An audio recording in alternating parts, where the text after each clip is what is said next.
Bismillahirrahmanirrahim. Baik, kalau ada yang bertanya begini, Ustaz, bagaimana caranya supaya sukses bisnisnya? Saya kebetulan praktisi juga di bisnis, ya.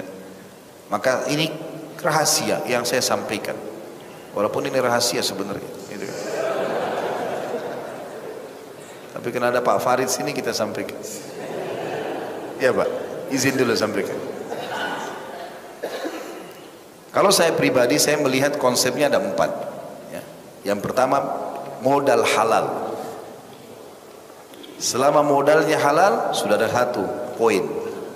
Kapan modalnya sudah haram, dari riba, penipuan, mengambil haknya ahli waris, mustahil sudah untung, bangkrut itu. Ya, pokoknya riba masuk. Ya. Saya tidak sebutkan nama instansi, tapi sumber haram jelas. Ya. Yang kedua, sistem yang dipakai halal. Jangan pakai sistem-sistem yang haram, seperti sistem riba, sistem gharar. Gharar itu merugikan satu dari 2 pihak, ya. Kezaliman, manipulasi. Yang kata Nabi SAW, man ghasyana falaysa minna, siapa yang menipu kami bukan dari golongan kami. Enggak ada manipulasi. Kata Nabi SAW, kalau kau sedang transaksi sama seseorang, maka katakan la khabalah. Tidak ada tipu muslihat.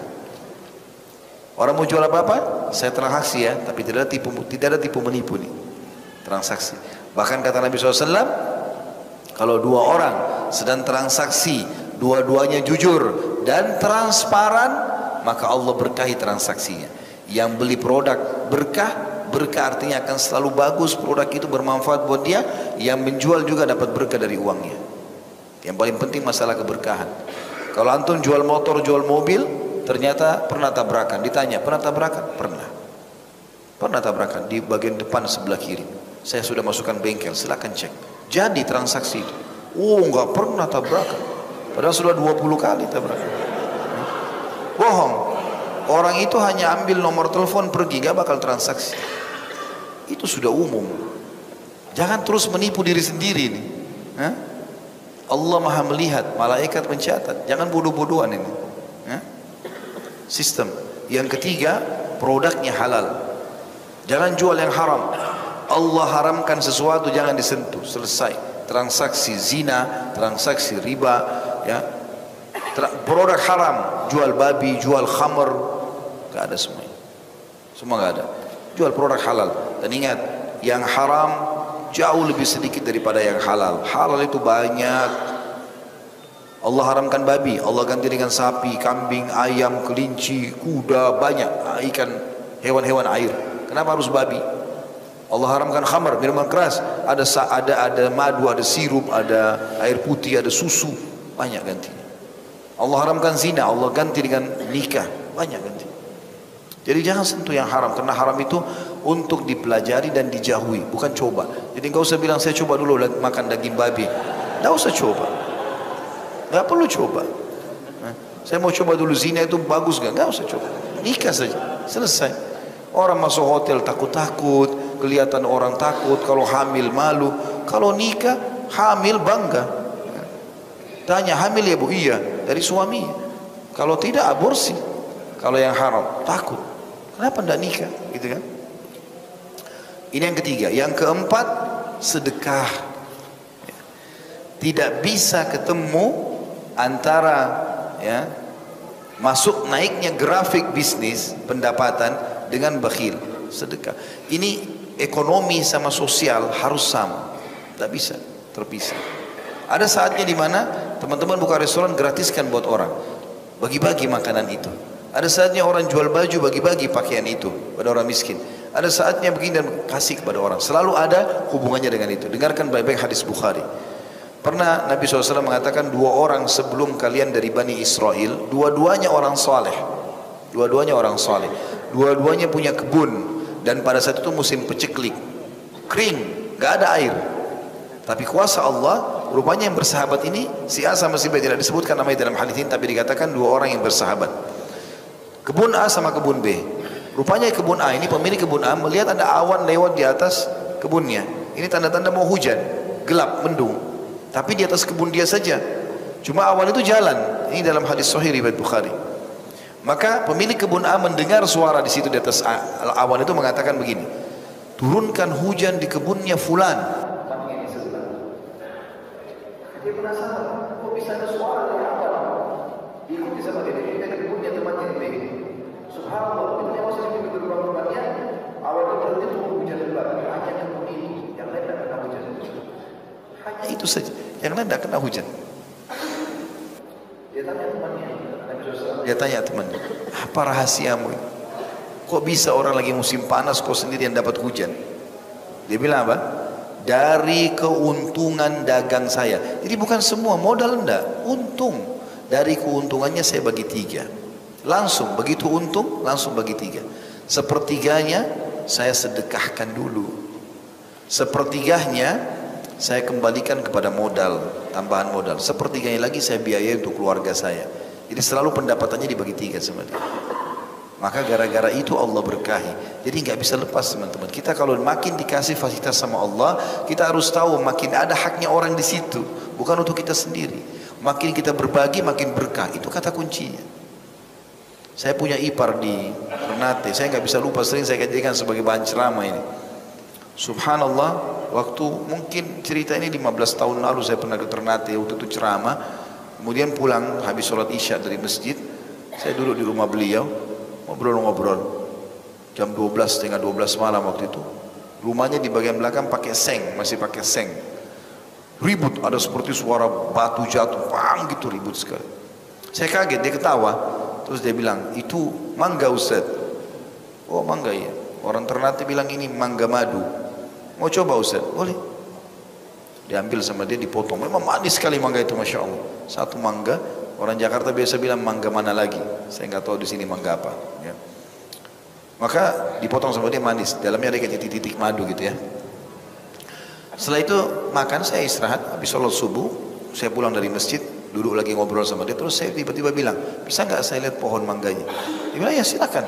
Saya masuk, rumahnya tidak terlalu besar, kecil. Saya masuk ke belakang. Jadi pohon mangga itu kalau tidak salah ya, perkiraan saya sekitar 3 meter saja tingginya. Enggak tinggi. 5 meter lah mungkin ya, sekitar 5 meter, tidak sampai 5 meter tingginya. Itu subhanallah buahnya banyak sekali. Saking banyaknya buahnya itu sampai mau kena ke papin bloknya itu. Banyak. Tapi setengah pohon itu di dalam, ada sebagian tangkainya di luar temboknya dia. Saya bilang, Masya Allah, buahnya banyak sekali. Dia bilang, iya. Dia ucapkan bahasa, mungkin dia tidak bermaksud apa-apa, tapi saya bisa tangkap. Ini secara teori syar'i, penyebabnya itu. Ya, dia bilang, Ustadz ini, Alhamdulillah sepanjang tahun tidak pernah berhenti berbuah.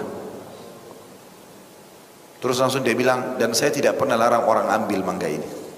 Jadi yang sudah keluar di luar temboknya itu, orang lewat, anak-anak sekolah lewat, mungkin ada pedagang ambil, silakan.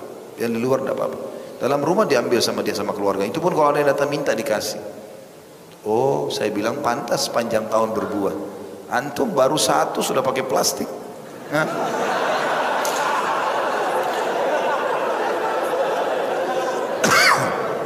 Nah, sudah pakai plastik. Bahkan sama anaknya pun bakhil. Jangan pegang itu ya, punyanya ayah itu. Punyanya ibu itu. Luar biasa. Makanya 2 tahun sekali baru berbuah.